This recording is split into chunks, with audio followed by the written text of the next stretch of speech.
bintang tamu pada malam hari ini. Ya. Sopo bintang tamune?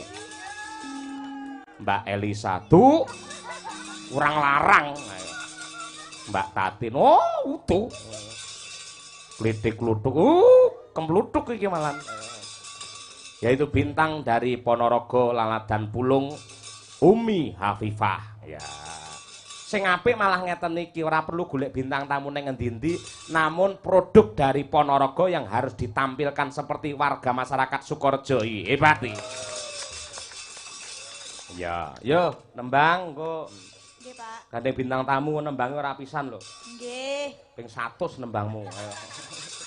Ayo, tak lempoe kok. Berdiri napa duduk? Hah? Berdiri. Bintang tamu ya berdiri. Ndak dikira sinden semper kowe. Ayo. Nyun disepoti nek ngoten. Rasa? Iki arep anak soleh kok disepoti ora. Nah, ngono.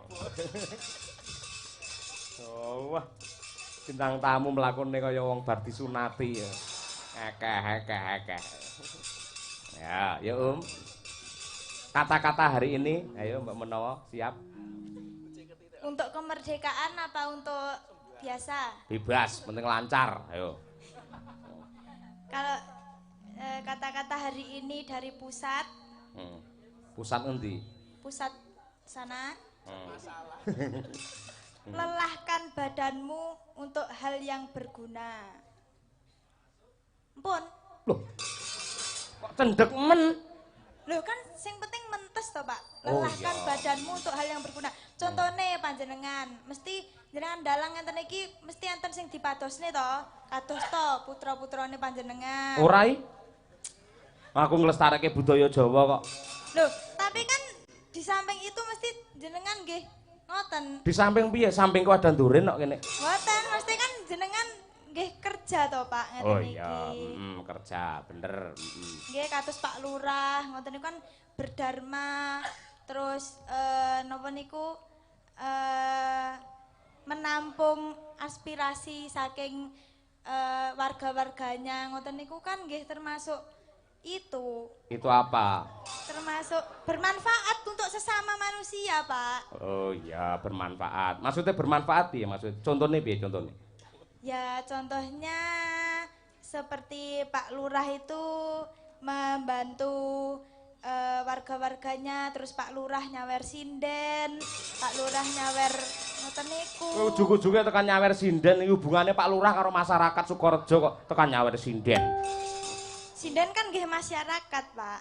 Ning dudu wong Sukorejo. Tapi kan nggih masyarakat. Oh iya, aja diayali ndak nangis lho. Ayo. Mergo iki bintang tamu anyaran. Nggih. Iki pamundhute sapa jenenge saking Pak Lurah karo Pak Sunarto mau ngersake nyidam sari. Oh nggih. Nyidam iki tegese pepinginan yang sangat suci, sari adalah hal yang penting. Sing penting ya kuwi kanggo warga masyarakat ing Sukorejo tetep manunggal nyawiji. Wah iya. Tak golekne kanca. Mbak Diajeng Chandra Mulya men turun panggung. Ya.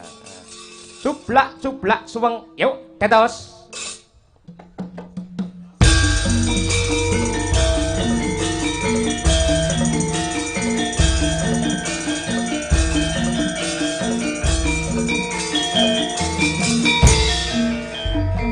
Jublah suwang ketinggalan dalam pambukan tunduk kuda Pampo merah lele sapa guyu gawe hake sir bang dele kopong sir bang dele kopong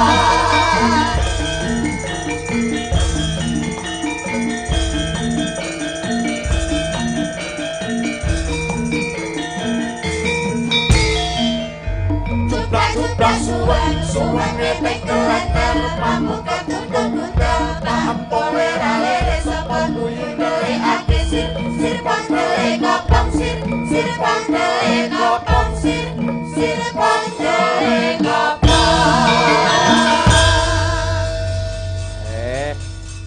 Luar biasa sinden loro iki menik-menik kaya benik atom kabeh. Lek si Umi iki pancen ya sik mahasiswi, ya isih bocah bau kencur. Ayo. Lek Mbak Diajeng Candramulya, Mbak sik cilik ning parandene wis rabi. Wis palakrama. Mula tak kek rambu-rambu pisan aja nganti para penonton mligine sing nom-nom iki kedanan karo wong sing wis duwe bojo. Kaya Mbak Ayu kaya ngono ning kuwi wis rabi. Kaya ya ta Nak, kudu tak awer-aweri ngono lek nganti padha kedanan karo awakmu lah ya salah alamat Lah niku. nek sing wis duwe bojo kedanan karo prawan? Maksudmu? Gak apa-apa. Maksudmu? Nek sing wis duwe bojo kedanan Wong karo lanang prawan. duwe bojo. Nek wong lanang duwe bojo kedanan karo prawan. Loh, kari prawane piye sik kuwi? Lho, pripun prawane? Loh, nun sewu tegese wong lanang lak wayuh to bakale kuwi. Heeh. Wayuh kuwi ora dosa. Nggih. Mergo nun sewu, ya to. Wayuh itu adalah salah satu penyelamatan untuk wanita di dunia. Kok saged Pak Yoyo? Lho, kowe iki ra sinau ora tau ngaji kowe iki. Pripun Gus? Nah, ngene. Gus apa dus ora? Ya, Allah menciptakan dua manusia, Adam karo Hawa, lanang karo wedok. Kagungan putra sing jumlahe ora kurang saka 84. Kuwi rata-rata dampit lanang wedok padha jumlahe wong lanang karo wong wedok jaman semono. Nah ta? Ning jaman biyen iki sering terjadi peperangan, mbuh perkara rebutan kekuasaan utawa perkara siar agama. Jeng rungokno. Nggih Pak Yoyo. Ayo, mula ngono kuwi Lajeng akhire pripun? sing jenenge wong perang iki sing lumrah sing maju wong lanang apa wong wedok? Wong lanang. Wong lanang ta? Nggih. Mongko sing jenenge wong perang iki lupute menang ya kalah, yen ora lara ya mati. Mula akeh wong lanang sing padha mati nganti jaman saiki survei membuktikan jumlahe wong lanang karo wong wedok kuwi akeh wong wedok.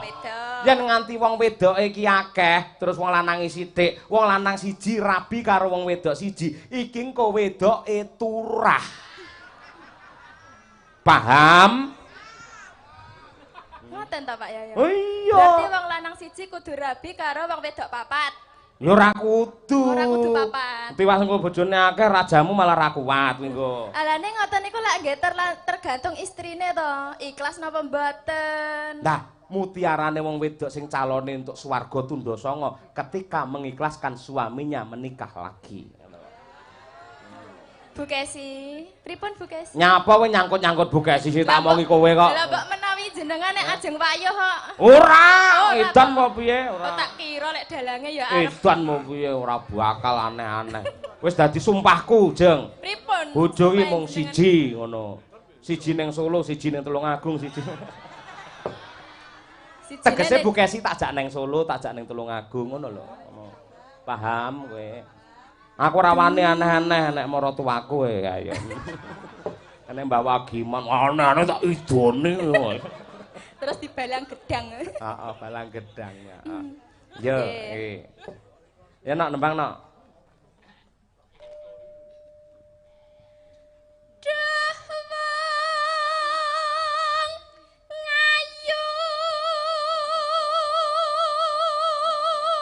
Nyapa to sinden dadak sikile iki dijokne sisih ngopo kaya mau lho. Ngeten iki ben ora ben ra ndrawos apane swarane iki ben ora ngono lho Pak. Ben iso Oh. cilik. Oh, dikempit to. Ayo. Dikempe. Welah, kuwi para mencep kok lek Mas. Lah nek wong wedok ngene iki ra masalah ra ono sing ganjel kok. Ora oleh kaya ngono kuwi. Eh, Kene iki nggen pondok pesantren iso gonjal-ganjel ora. dengkule iki mau lho Pak nek ngene iki biasa. Oh, Dengkule iki lho, dengkule. dengkule. Oh iya, bener.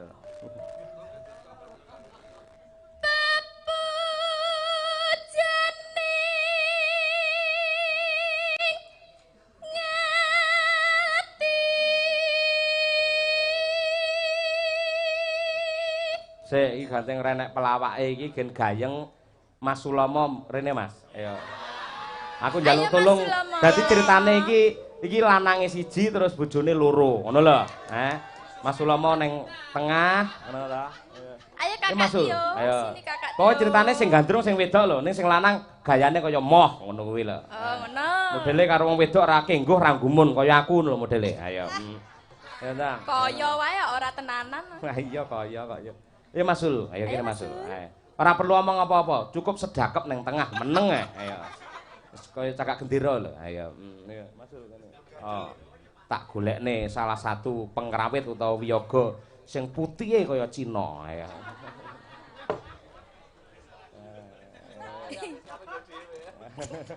Wah, bintang tamu nggo bis kap dhewe. Saiki Umi ngrayu, ayo, Ayo. Kaya Kethek. Piye kek aku lali cakepane apa to? kaya ngene. Oh, kaya ngene to. Sorry lali aku. Disenggol. Nah. Kaya ngene. Wong nandang sik to kene. Asmara. Ayo duh Kakang Mas. Duh Kakang Mas, Lumaing jagat kureping langit. lumaing jagat kureping langit. Ora ana priya sing ndak tresnani. Ora ana priya sing ndak tresnani. Kejaba mung kowe. Kejaba mung kowe. Muga-muga Muga-muga tak dongake lepas lepaso parahmu jembar. Ora ding muga-muga tansah sehat selalu. Gagas waras. Lah wong digandrung Umi kok malah ndelik ning mburi kowe mbok kira gapura apa? Heeh, gapura terus gendirane ya Sulama iki. Yo awakmu. Nah. Duh, kethek. Apa mau? Napa apa? Duh dewa. Duh dewa ya. Rene sik Mas, lali aku. Aku ya lali kok, ya ora pak yoyok tok. Oh iya. Duh. Dewa. Awakmu jengkeng nok, jengkeng. Ngerti ora jengkeng? Ora apa-apa, agresif kok wedok ya. Ayo. Nah. Nah, ngono. Oh, bener. Aja sing kene. Piye? Dewa.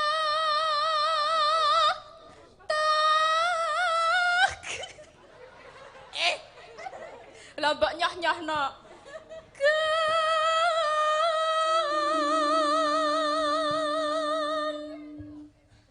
Ngeten tok.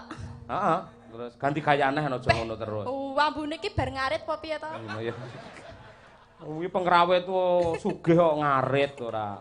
Lho nek ten griya nggih sambine ngarit tok. Iya to, Mas. Ayo saiki Umi. welas ana mring wak mami.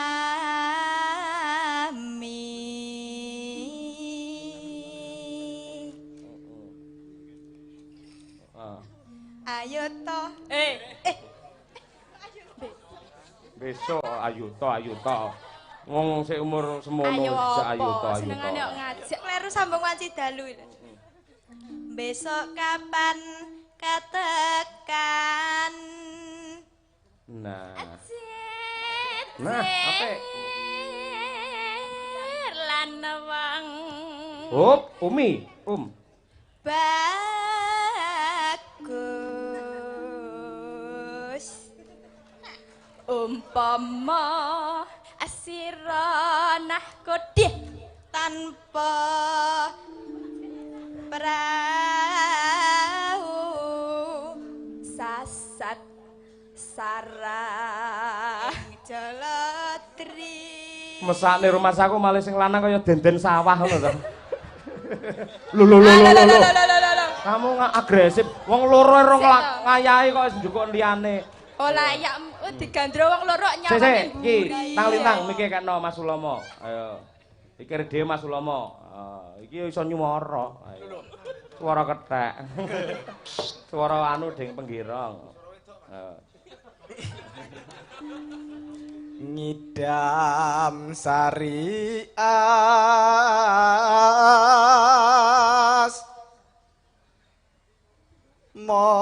moro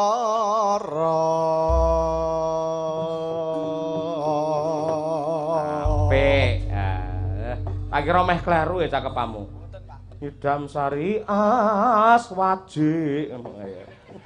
Kayak asmara, pinter iki Mas Sulomo ya penggirong hebat. Luar biasa kok ya.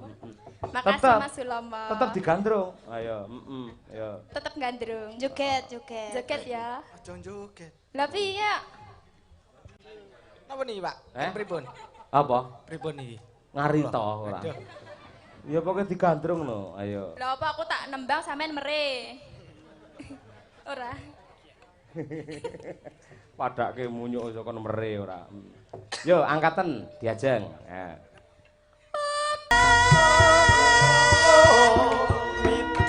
Rasa jagat raya ngelingono ukir lan samudra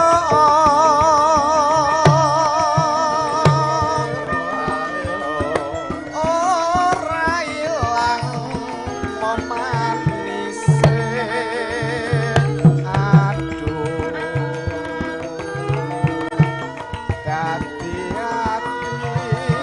salawase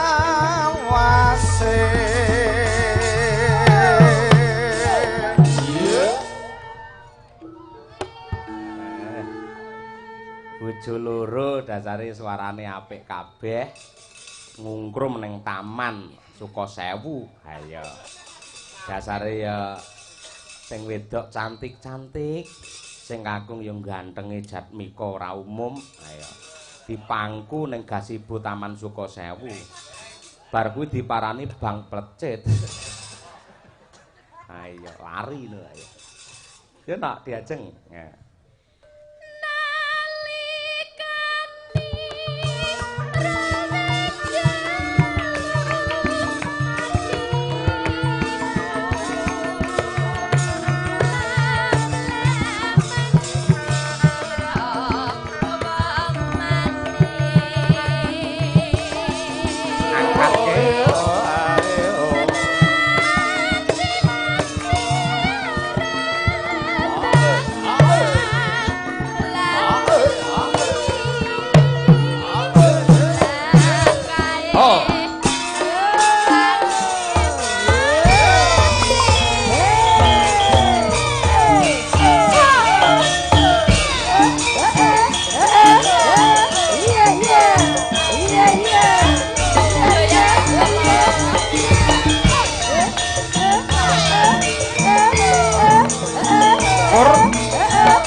Terima kasih Mas Ulomo. Iki ora kok penghinaan ora. Mas Ulomo. Tondo Tresno. Sampeyan kersa dadi boneka permainane cah wedok loro mo. Nggih, nggih. Nggih, makasih nggih. Ya nggih, nggih. Nggih. Elak tenan. Kok rene iki ngapa? Bintang tamu ya begegek ning ngarep terus. Melih to, Pak? Arep lungguh ora. Kula kinten nek sampun Ora iso wong sesuk bayaranmu karo kancane beda kok. Lho kan kacek selawe. Kacek selawe. Ora ya, kacek 20. Lah iya. Nggih. Yo alamate anak soleh dhisik, Ayo. Nggih. Tuduhno kepinteramu karo warga masyarakat Ponorogo. Ya. Mangga. Alamate anak soleh iku papat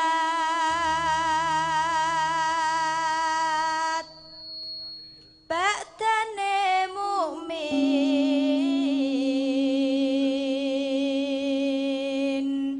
anut ing syariat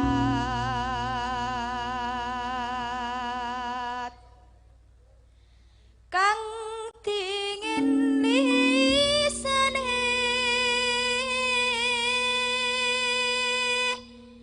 alus ngendikane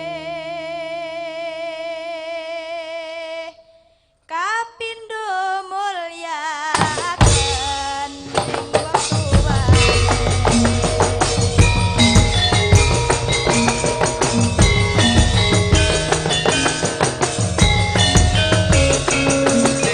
Sungkem Pondok Gus Reza. Pondok Pesantren Darul Falah.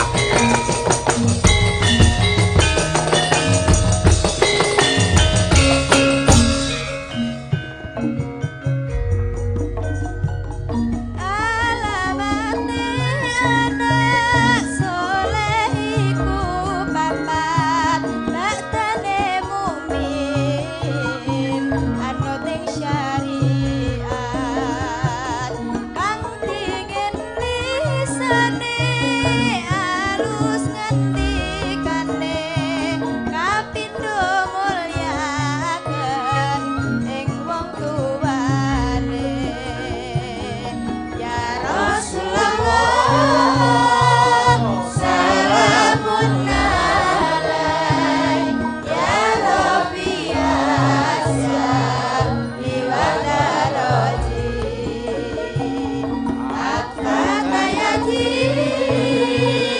radal alamin ya uhailaju biwadaroji kaping telu asih ing bocah cilik-cilik uga marang sedulur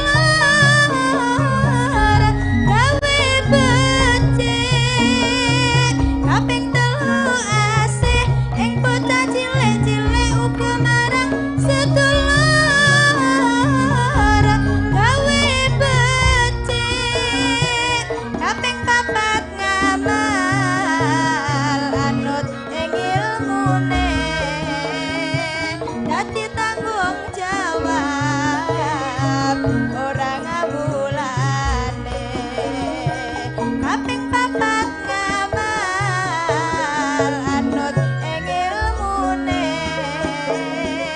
dadi tanggung jawab ora ngabulane iku saking ulama awe pitutur alamate bocah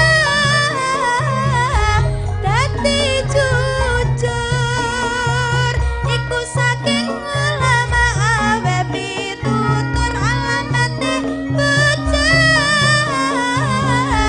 dadi jujur muga-muga kita bisa ngelampaui dunia akhirat tanah bumi lain muga-muga kita bisa ngelampaui dunia akhirat tanah bumi lain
Para lenggah nyuwun tepuk tangan untuk produk dari Ponorogo Umi Hafifah. Nah, iya. Sinden pusat ya. Elak tenan. Luar biasa siji radio loro neng kaset CD ngene walah tenan. Kowe mbiyen turut bengkel isine kasete Bu Kesi. Ayo. Ya Bu Kesi gandeng sampean sing dikersake ora apa-apa jumeneng rada maju. Men rena men marem penggali warga masyarakat ing Ngimbong. Ayo terutama Pak Bambang. Panjenengane walaupun tidak secara langsung mau wis janji di dalam hati arepe wayangan. Ayo. Playune tembung arahe rono. Ngono kuwi. Mula pinangkanono Bu Kesi ayo sampean jumeneng. Ayo. Yo dihormati cublak suweng. Dados.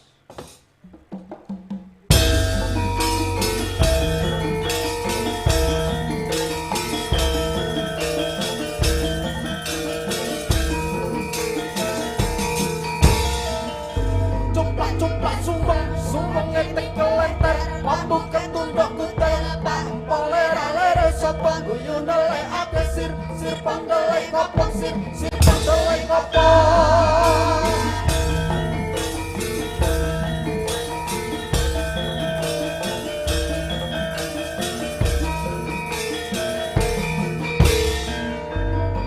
cuplak sumbang ngetek kelentar pambuk ketunduk kutel pampole ralere sapa guyu nelekake sir panggele koplok sir panggele koplok sir panggele koplok.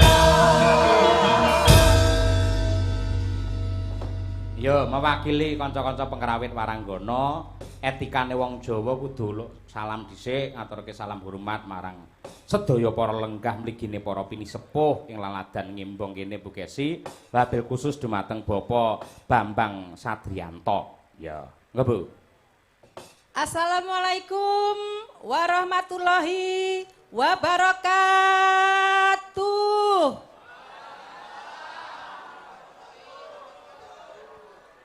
Alhamdulillah wa syukurillah matur nuwun sanget dumateng sedaya warga masyarakat Ngimbong Keloran mriki Pak Dalang. Nggih. Saestu Bapak Ibu, Mbah Kong. Dalu menika kula jan muarem rem banget. Marem merga dalu niki kula pikantuk pakurmatan nglipur panjenengan sedaya dalu niki teng desa mriki. Kula sing matur nuwun pun diparingi rejeki lumantar pagelaran wayang kulit. Pramila kula sak kanca-kanca rombongan Madangkara niku singkatanipun Mangesti Kabudayan Rahayu. Dadi niki rombongan kula niki naminipun Madangkara, singkatane nggih Mangesti Darmaning Kabudayan Rahayu. Saya napa mboten, Pak? Ae. Lek pas laris ini jenenge Madangkara, nek pas pandemi kaya Madangkere kaya. Ora tanggapan kok ayo. Ya muga-muga diparingi lancar. Amin. Ayo. Nggih, saengga saking rejeki ingkang panjenengan paringaken Bapak Ibu, kula nderek ndedonga mugi-mugi warga agung wonten ing keloran mriki tansah pinaringan murah rezekinipun. Ayem tentrem keluarganipun. Gampang anggenipun golek sandang pangan. Selamat donya prapteng akhir. Allahumma amin. Aku kaya Ustazah Umi Laila ya Pak ya. Ning Umi Laila Surabaya sing cuantik ya lho. Ayo, kayak putrane Kiai Granat almarhum. Ayo. Saka Kenjeran Surabaya. Nggih. Dalu menika badhe ngaturaken tembang pangkur Semarangan. Mugi-mugi swanten kula tasik tekan Bapak DPR. Sebab sak menika kula menika sampun tuwek. Anak kula sampun 4. Lah niki enten sing kuatah sing enom-enom anak-anak kula sinden cantik-cantik niku jane jenengan pilih lho, Pak. Wah, kula kan sinden tahun 90-an jarimu mau. Berarti kan wis power. Ya ora nuwun sewu yen cara klapa iki saya tuwa iki santene saya akeh ngono. Lho ngoten niku lho Mbah bojo kula lek ngelem-ngelem Mbah. Padune mengke dalu niku ben tak paringi ngoten lho Mbah. Paringi apa? Diparingi kebahagiaan. Iya. Kono ayo. Nggih, kalih ngaturaken panuwun dumateng penggemar lan pemirsa ingkang mboten wonten mriki tok. Ning wonten layar kaca streaming mriku penontonnya kuatah. Enten kurang lebih 1.400 sampai 500 pasang mata wonten live streaming Kuntadi channel dalu menika. Matur suwun Bapak Dwijo, Bapak Joko Warsito, Bapak sinten-sinten sing teng YouTube niku nggih. Sakniki nembe memantau mata kita berpandangan 4 mata. Waduh. Ya ndek nyawang aku ning kamera.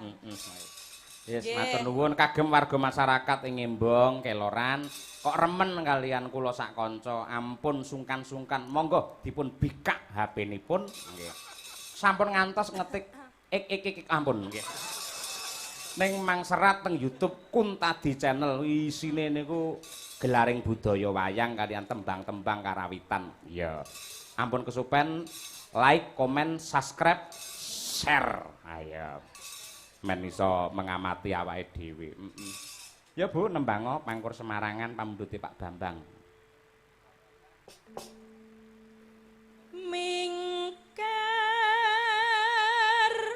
mingkureng ang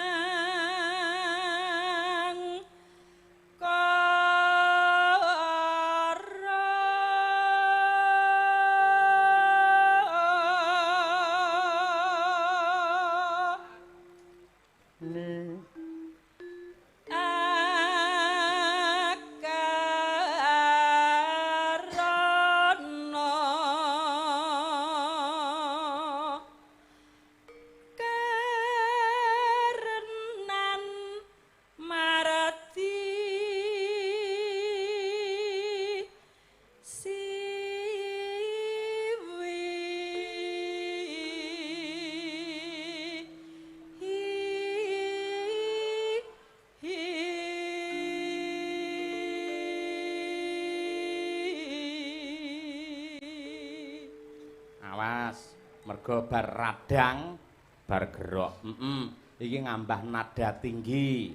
Gulune ditata, napase diatur, aja lali nyebut asmane pangeran. Yo, iya.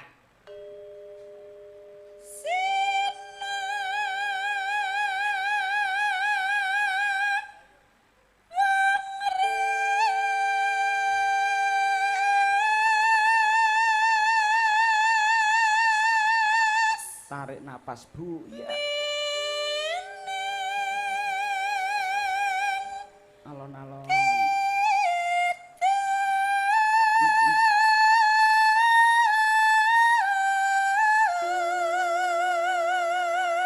Kurang sithik tarik napas. Iya. Iya. Heeh. Alhamdulillah. Wis lahir lanang. Ayo. Matur nuwun. Heeh. Pak Dalang, Damel. tak rewangi bengak-bengok jerat-jerit tengah wengi ngene iki jerat-jerit lho aku.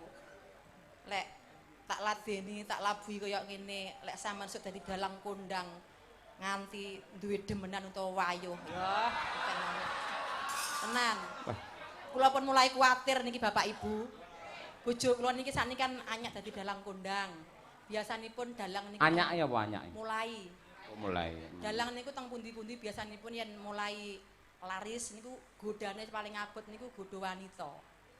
Nggih to, nyana mak mireng kok dalang-dalang misuwur niku mesti tara ganti terus loro dobel. Awas pokoke. Sampean Tak rewangi lelabuhanku kaya ngene ndukung sampean tenan lho Pak, sing setia lho. Lek ora Iya. setia awas tak ketok tenan. sampean dipirsani piye semene kok ya. Wis to, sampean ora perlu ngucap, ora perlu kowe sampean gegiri karo aku, ora perlu meden-medeni ngancam karo aku. Wong ndelok saben dinane sampean lak ya apal, anake ya wis 4. Omah-omah ya wis 16 tahun. Elek-elek aku ki ya anake kaji, bapake ya mantan lurah, ya dalang, ya ustad. Terus lek sampean ngerti to apal to karo watakku, kapan seorang Cahya Kuntadi njaraki wong wedok liya yen ning sampean? Ora tau pokoke. Mergo aku setia karo sampean. Lah dalah. Mbah, mbae. Lho, bojo kula ngoten niku lho, Mbah. Jenengan dadi seksi lho, Mbah. Mengke lek bojo kula aneh-aneh, jenengan mengke moro mriki. Le, Cahya Kuntadi, rene jenengan dadung nggih, Mbah. Mbah sinten asmane wau sing kagungan dalem niki, Mbah? Mbah Mikan. Nah, piyayine cilik, ireng, manis ngoten. Wah, guyang-guyu. Ayo. Tak seksene Mbah Mikan lho, Pak. Wong sampean gur nembang jerat-jerit tengah wingi ngene kok pamerke. Wong ora tanggapan ning omah teng wangi jerat-jerit ngono iki senengan ora. Angger anake nglilir ngono terus tukaran ndek jerit. Ayo. Penak tenan. Wis, sin aku wis tuwek. Ayo. Yo anyak, yo anyak. Ayo. Ya, niki dikonteske mboten niki. Sing pangkur Semarang sing kok dhuwur niki. Ya iki ngene iki contohana sik no. Ayo.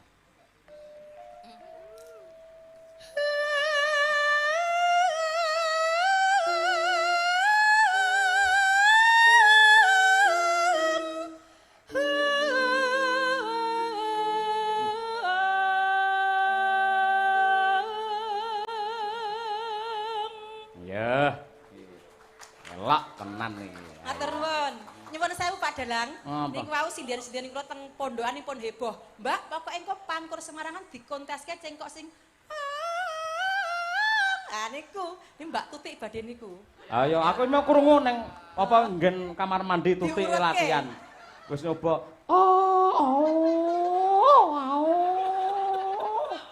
Kuwi jane arep nyinden apa balapan motor ora batinku. Ayo. Pokoke lek saged Pak DPR niki sindian-sindian kula jenengan sangon Lho. mboten kita 50-50. Kok iso nyamplok Pak DPR ora.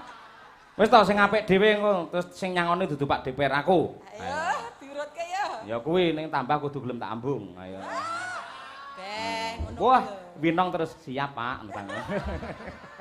Saka sapa wis? Sermu saka sapa? Saka urut Mbak Lia. Mbak Lia. Wah iya. Saka Umi. Umi kok kene. Ayo. Umi ya. Nah, iki. Ayo, Nduk, anakku, Cahayu. Ning Umi iki, ayo. Ora iso jero sama Bapak. Kedap nggih. Ya,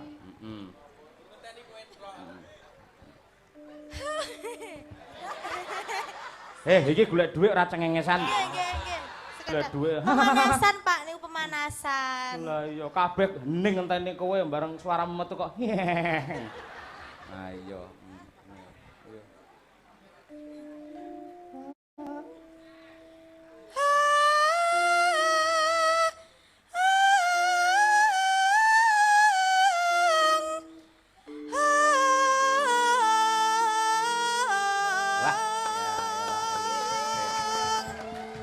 Iki sing biji iki penonton lho ya, jurine penonton men adil. Niki cara biji 90 nggih, Pak. Sepakat nggih 90. Ayo, wis. Genti iki, ayo iki. Sinden dari Bali iki. Ayo, ayo. Bali rene maksudnya, ayo. Iki wis latihan apa kuwi jenenge Pangkur Semarangan direwangi golek wong tuweke. Ayo. Nek sing entuk enom Mas. Ayo. Yo, Mbak Dian. Au! Ayo. Bismillahirrahmanirrahim. Waduh. Innallaha maha sabirin. Apa kuwi?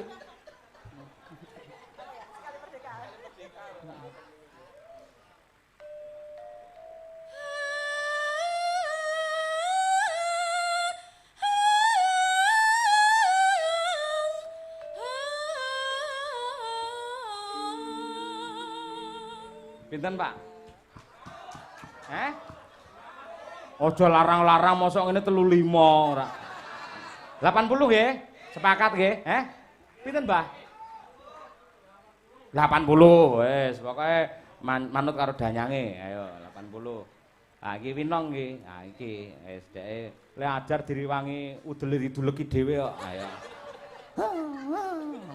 Aduh geli. Ayo. Enak.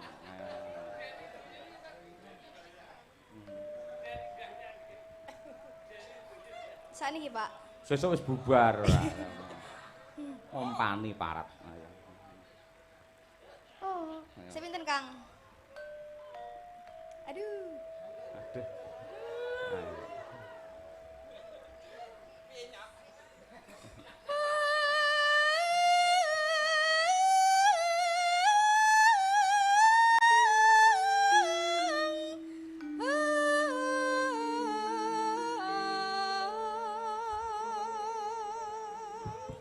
Songo loro wani nggih. Songo loro nggih. Sepakat. Ya. Wis ngunggahi Umi wisan. Ayo. Ora mung Umi, canggih diunggahi kok. Ayo. Kepinterane maksudnya kepinterane. Ayo. Dicucukne lek direwangi saba sawah golek coro iki. Dikek wetenge gen iso cengkok kuwi kok. Ayo. Lah iki opo iki manten anyar iki genah. Kulino nyengkok iki wis. Mbak Diajeng Chandra Mulya. Mbak Chandra ya. Jane mboten pinter nyengkok. Ning manut. Oh, manut pasrah to. Ah iya, wis kudu ngono, ora apa-apa. Manut ya penak ana. Ayo no. Ya Allah.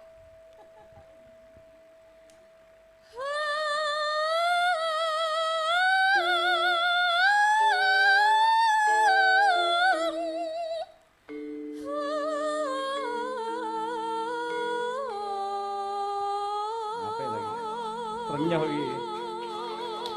Allah gugur pahlawanku. Ayo. Malah mare ternyuh to nak ora. Yes. Apik pinten iki? 92 padha.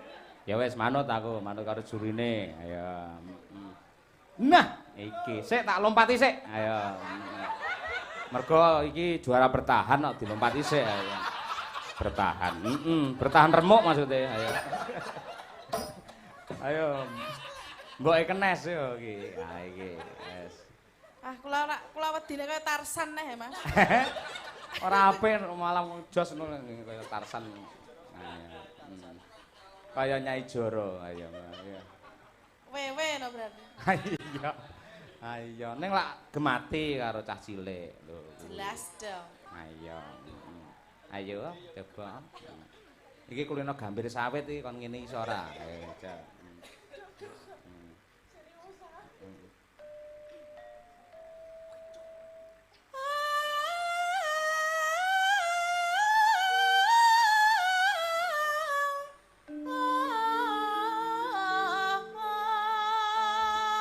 Aja nonton umure ning cengkoke. Pinten iki, Pak?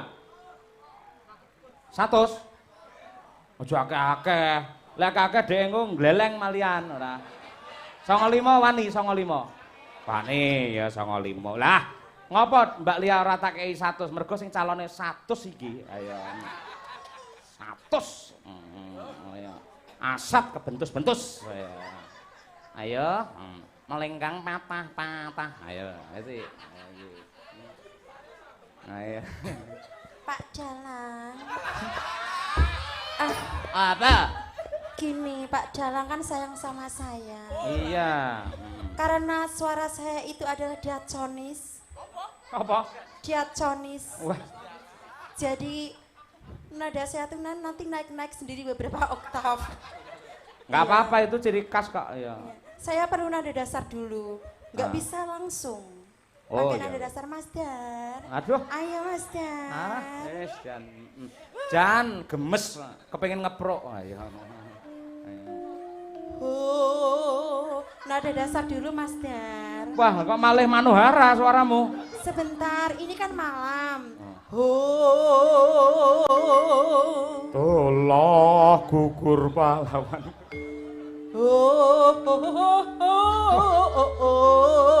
Nada dasar Mas Oh iya, Dar. iya. Wis ben tutno Iya. Iya.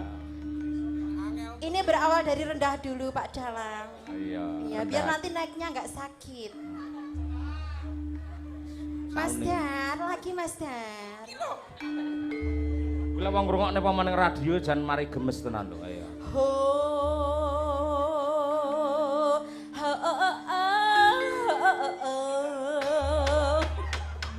Ndang unggahno. Sebentar, saya naiknya itu nanti. Mangga klengsreh ae Iya. piye ora. Saya begini dulu Pak Yoyo, nanti suara saya sakit, jangan dipaksa. Alah telek. Ayo, ndak munggah. Mas Dar, naik Mas Dar. Ndak munggah jam 12 anake selak tangi. Yo, ndak.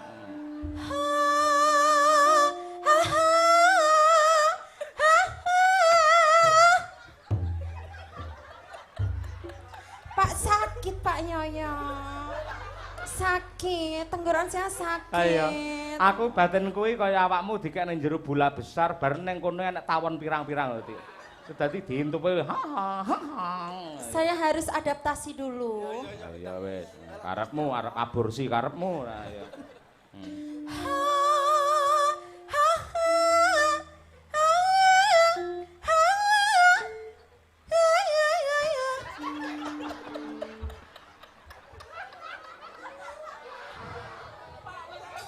Tujune tuti adoh kok aku. Komo cedhak tak antem diase. Pak Yoyo. Apa? Nada dasar diatonis, nggak seperti yang lain. Iya, diaconis juga diaconis. Iya. Karena waktu dulu kecil saya tuh pernah udunan step dinda saya. Iya. Jadi saya kalau dipaksa tuh nanti panas. Iya, borokan ora iya. Master lagi Master. Master, tak cium lo nanti. Master. Kemayune Keri. Prakteknya sing apik, sing ora apa-apa wis Ayo. kemayu. Ayo, ora. praktek sama kemayu harus bersamaan. Angel ora.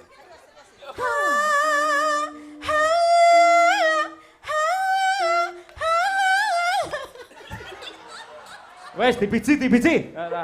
Pak Nyoyo, saya masih ingin Pak Nyoyo. Saya masih ingin. Gendang sing apik ora. Iya, ini jadi nih Pak Yoyo. Jadi, ayo, jadi-jadian, ayo.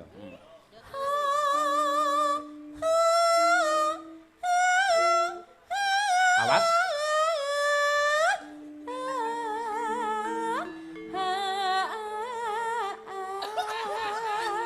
Sing biji ora usah penonton aku min 50.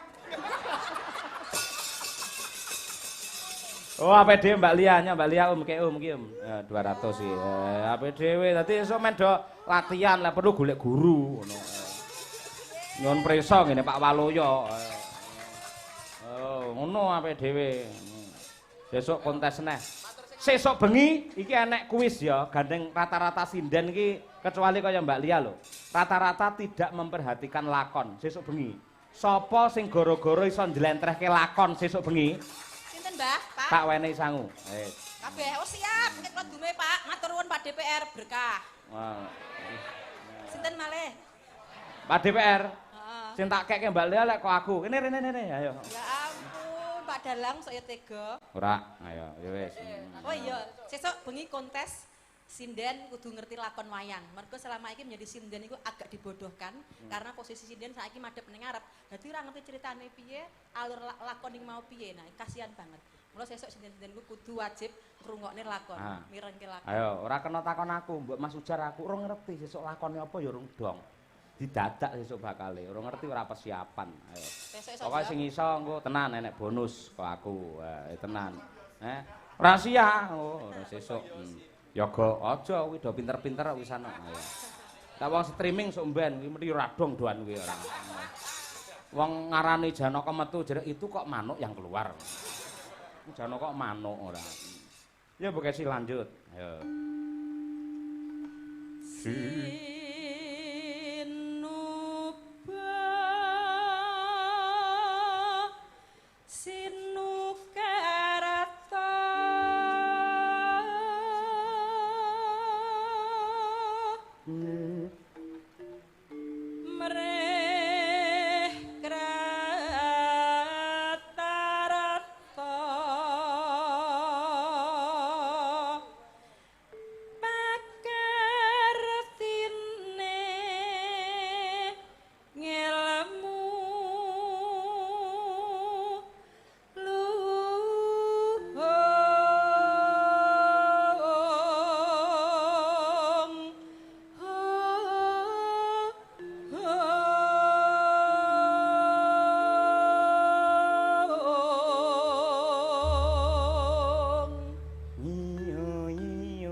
Matur sembah nuwun.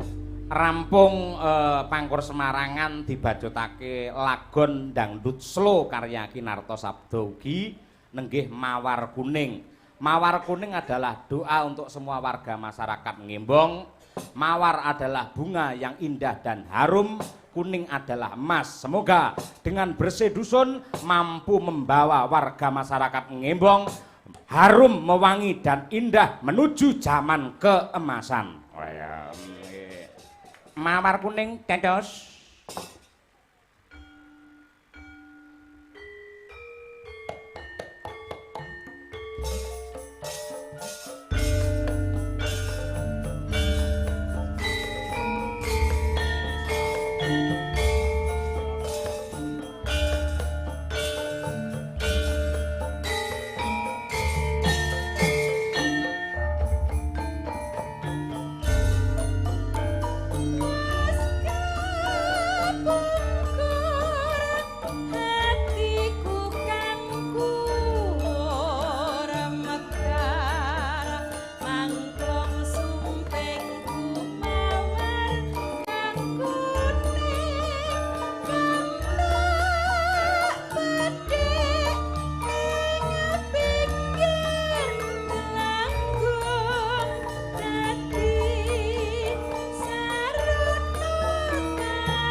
Kesarengan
Waduh, ada bingkisan.